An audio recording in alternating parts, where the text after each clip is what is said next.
Jésus dit « Ne jugez pas, afin que vous ne soyez pas jugés ». Bonjour à tous.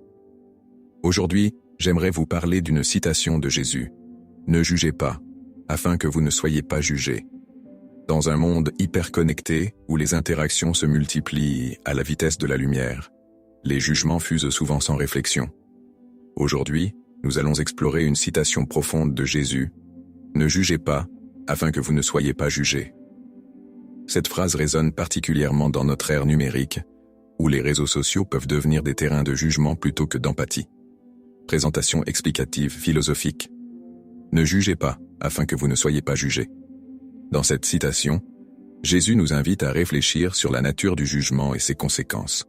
À première vue, juger peut sembler être une simple évaluation d'autrui, mais en profondeur, cela révèle souvent nos propres préjugés et insuffisances.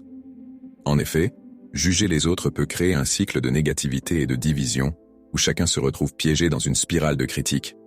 Philosophiquement, cette phrase soulève des questions sur l'empathie et la compréhension.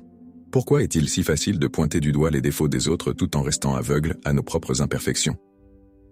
Cette invitation à suspendre notre jugement nous pousse à cultiver une attitude de compassion et de tolérance.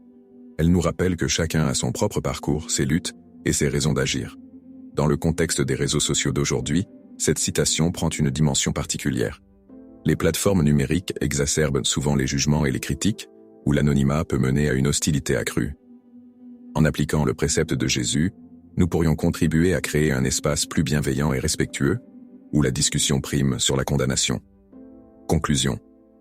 En adoptant une attitude de non-jugement, nous ne faisons pas seulement preuve de bonté envers les autres, mais nous favorisons aussi notre propre paix intérieure.